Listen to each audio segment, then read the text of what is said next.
هر شوبه ځپلې نو دغه رنګ د تلسیمیا ښکار ماشومان هم د سخت مشکل سره مخ کړي دغه ماشومانو ته په هر حال کې په مقرره وخت وینه پکار وي نو بل خوا د لاک ډاون له وجې ورته د وینې ورکوونکي نه میلاویږي تفصیل به ګورو په دې رپورټ کې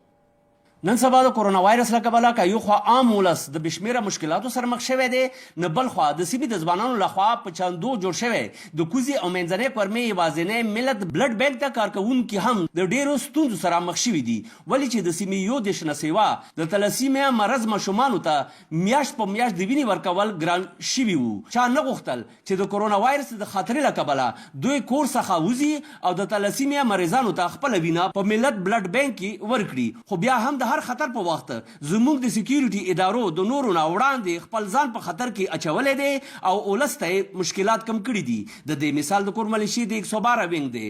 د وینګ کمانډر کرنل نوید عالم میجر حماد او کیپټن شعیب بشمول د اف سی ولس اهلکارانو د تلسیمیا مرض یو دېرش نه سیوا ماشومانانو ژوند بچ کېدو په لړ کې خپله وینه اتیا کړې ده په کوم د مریضانو مور او پلار د اف سی افسرانو او نورو اهلکارانو ته دعاګانې کړې دي بلخوا د کرنل نوید وینا تر مخه د کورم ملیشي کمانډنټ کرنل جمیل الرحمن لخوا ملت سهارا فاونډیشن امبولانس لپاره 1 لک روپۍ اتیا کړي دي او د کورو ملیشي او د ملیشي نورو وینګ لخوا د تلسیمیا مریضانو ته د وینې ورکولو بیګونو په مد کې به 2 لک روپۍ چنده نوره هم ورکول کیږي کیمرامین محمد بسیط سره اقبال حسین اقبال خیبر نیوز ملت بلډ بینک صدا ضلع کوروم